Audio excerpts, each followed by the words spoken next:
close till I get up. Time is barely on our side.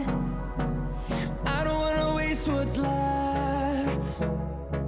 The storms we chase. Welcome to YouTube channel education for all. दोस्तों, आज की class में हम Azad Jammu and Kashmir public service commission subject specialist physics B17 के 2019 के paper को solve करेंगे। ये पेपर पेडागोजी के पोर्शन पर मुश्तमिल है। इस क्लास से पहले हम subject specialist biology, subject specialist chemistry, SST secondary school teacher, head master, head mistress और बहुत से प्रीवियस पेपर्स को हम सॉल्व कर चुके हैं, जिनको आप हमारे यूट्यूब चैनल की प्लेलिस्ट या नीचे डिस्क्रिप्शन बॉक्स में भी प्रीवियस क्लासेस के लिंक्स दिए गए हैं, आसानी से आप विज़िट कर सकते हैं। जिन दोस्तों ने अब तक हमारा यूट्यूब चैनल सब्सक्राइब नहीं किया, अगर आप चाहते हैं कि आपको Azad Jammu and Kashmir public service commission, NTS और federal public service commission, Punjab public service commission के प्रीवियस पेपर्स वक्त पर मिलते रहें, तो आप जल्दी से हमारे इस यूट्यूब चैनल को सब्सक्राइब कर दें, बेल आइकन को प्रेस कर दें, ताकि आने वाली लेटेस्ट वीडियोस आपको वक्त पर मिलती रहें। तो आज की क्लास में हमने subject specialist physics Azad Jammu and Kashmir public service commission 2019 के पेपर को हमने सॉल्व करना है। तो चलते हैं आज के पेपर की तरफ। आज का हमारा पहला MCQ है, the elementary schools are directly responsible to A head teacher, B DO, C parents, D students. तो इसका राइट आंसर क्या है? A head teacher. Question number 2 है, the function of educational administration and management is A instructional tasks, B non instructional tasks, C both A and B D none of these. तो इसका right answer क्या है? C both A and B। Administration और management है, इसके function जो है इसमें क्या क्या शामिल हैं?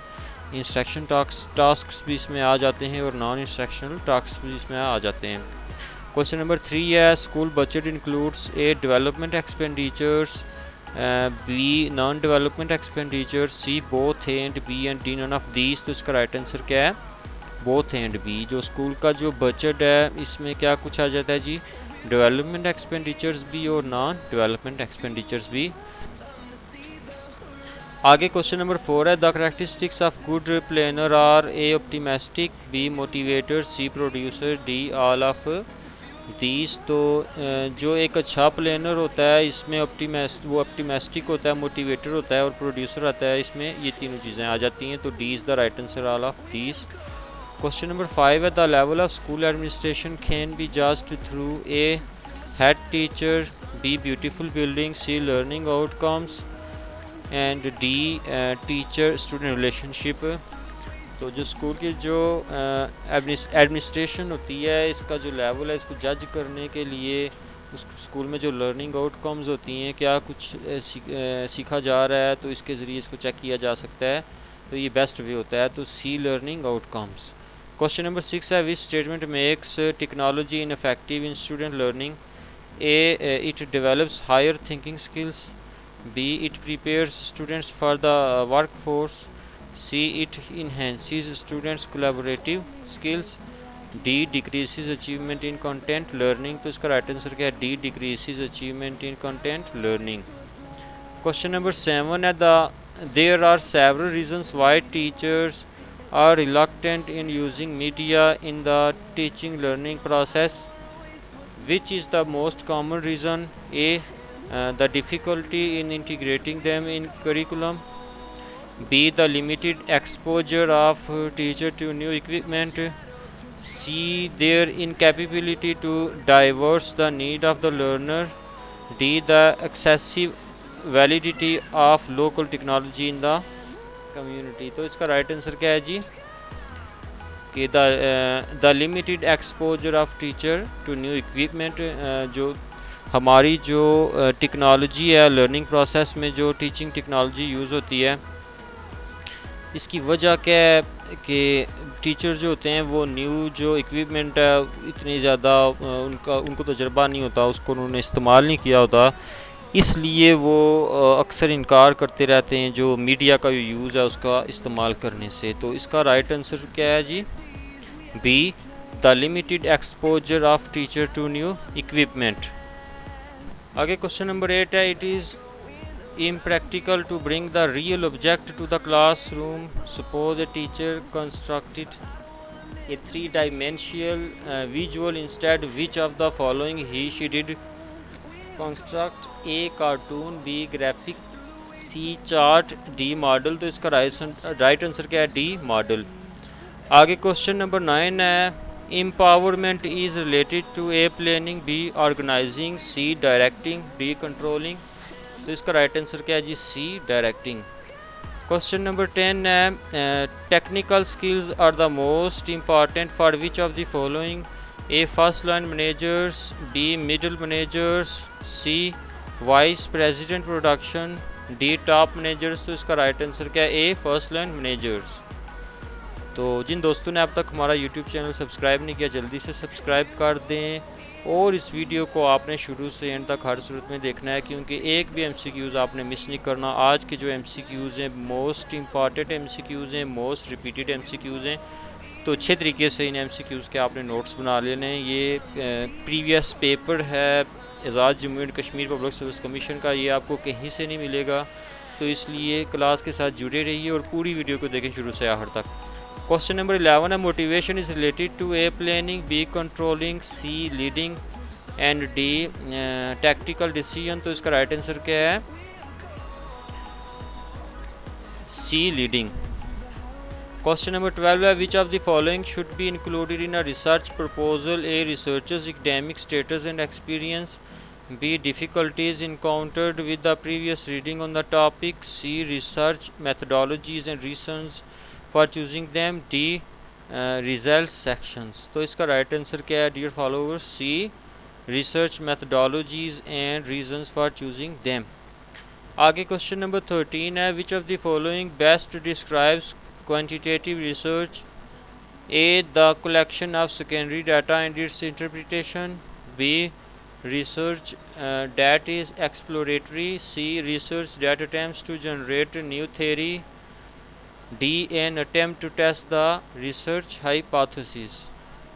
तो इसका राइट आंसर क्या है dear followers? D an attempt to test research hypothesis।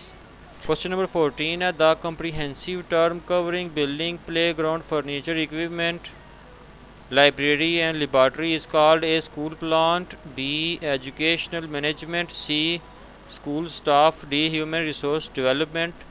तो इसको क्या कहते हैं? School plant. हमारी लाइब्रेरी जो होगी, लेबॉर्ट्री होगी, हमारा जितना भी स्कूल का साजो सामान हो गया, इक्विपमेंट, फर्नीचर, प्लेग्राउंड, ये सब क्या कहलाता है? School plant. A is the right answer. Question number 15 है, synthesis requires a formulation of new structural material, B understanding the structure of the material, C judge the value of the material and D use of the material in a new situation। तो इसका right answer क्या है जी? ए formulation of new structural material। Number 16 है, physiognomy is the association of dash with behavior, A head formation, B lines in hands, C physical traits, D formation stars। तो इसका right answer क्या है जी? C physical traits। आगे question number 17 है, the term growth denotes the net growth in A height, B capacity, C development, D ability. तो इसका right answer क्या है? ए हाइट। क्वेश्चन नंबर 18 है, anatomical growth refers to the growth in A nervous system, B circulatory system, C bone structure, D muscular system. तो इसका right answer क्या है जी? C bone structure. Question number 19 है, syllabus is a part of A society, B classroom, C curriculum, D activity. तो इसका right answer क्या है? सी करिकुलम। नंबर 20 है, formative evaluation of curriculum is typically conducted, A during the development or improvement of a program or course, B involves making judgement about efficiency of a program at its conclusion, C involves the assessment of both teacher and student, D none of these। तो इसका right answer क्या है जी? ए during the development or improvement of a program or course. जो formative assessment या evaluation है, जो होती है, ये ड्यूरिंग द प्रोग्राम जारी रहती है, एक साल के अरसे में, या कोई भी प्रोग्राम है उसके एहतमाम पजीर होने तक जितनी भी छोटे मोटे टेस्ट या क्विज़ वगैरह जो होते हैं, एक क्लास में जो टीचर लेता है स्टूडेंट से, कोई 5 नंबर का क्विज़ हो गया या MCQs टाइप एक पेपर बच्चों से ले लिया, तो टीचर क्या करता है, साथ साथ डायग्नोस करता है बच्चों को कि बच्चों में अगर कोई प्रॉब्लम है तो उसको दूर किया जाए। तो ये क्या कहलाती है, फॉर्मेटिव एवेलुएशन कहलाती है। तो ये ड्यूरिंग द डेवलपमेंट ये जारी रहती है कोर्स के मुकम्मल होने तक। तो A is the right answer. Question number 21 है, how did Vygotsky view cognitive development? A, he saw development as genetically predetermined. B, he saw development as subject to mutations during its course. C, he proposed that intellectual development can be understood only in terms of the historical and cultural context children experience.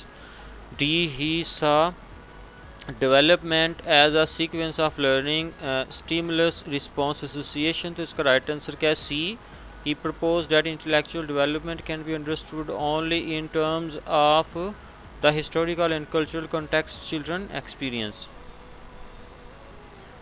आगे question number 22 है, Vygotsky differed with Piaget in that A, Vygotsky theory suggests that learning precedes development. B, Piaget spent his career in the Stalinist Soviet Union.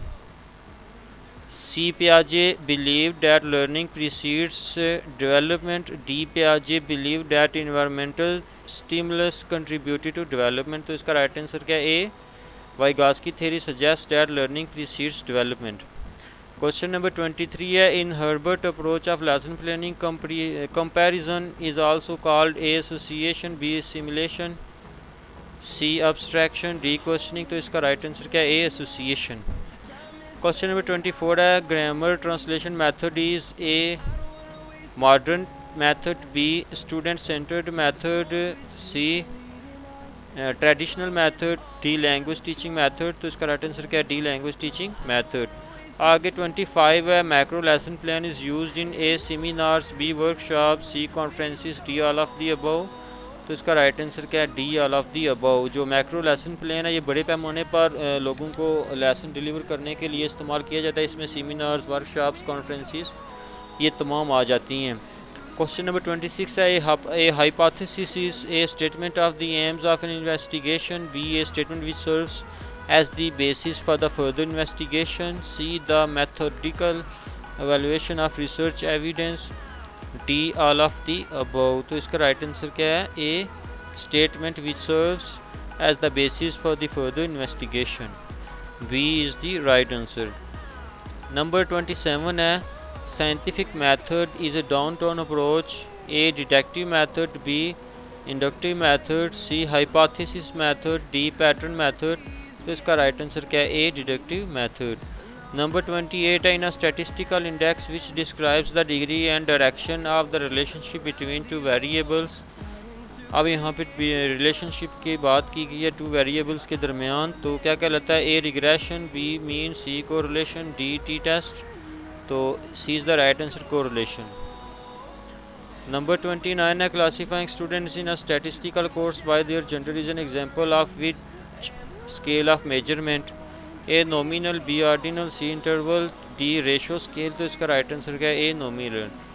Question number 30 है, which of the following is not an essential element of report writing. A, research methodology, B, references, C, conclusion, D, none of these. तो ये जो तीनों जो part बयान किए गए report writing में ये बहुत अहम किरदार अदा करते हैं, बल्कि इनके बगैर तो रिपोर्ट राइटिंग मुमकिन ही नहीं है। तो इसमें कोई ऐसा एलिमेंट नहीं है जिसके बगैर रिपोर्ट राइटिंग लिखी जा सके। तो D, none of these is the right answer. उम्मीद है आज की क्लास में आपको बहुत कुछ सीखने को मिला होगा, और जिन दोस्तों ने अब तक हमारा यूट्यूब चैनल सब्सक्राइब नहीं किया जल्दी से सब्सक्राइब कर दें, बेल आइकन को प्रेस कर दें। इंशाल्लाह एक और प्रीवियस पेपर के साथ हम आपकी खिदमत में हाज़िर होंगे, और इंशाल्लाह बहुत जल्द Azad Jammu Kashmir public service commission का ऐड आने वाला है, और NTS जो है इसके भी बहुत चांसेस हैं। इंशाल्लाह सितंबर के एंड तक NTS भी हो जाएगा, और हम कोशिश करेंगे कि साथ साथ NTS के previous papers, federal public service commission के और पंजाब पब्लिक सर्विस कमीशन के पेपर्स को भी हम सॉल्व करें, ताकि हमारी हर टेस्ट में अच्छी तैयारी हो सके। एक और भी प्रीवियस पेपर के साथ आपकी खिदमत में हाज़िर होंगे। अल्लाह हाफिज़।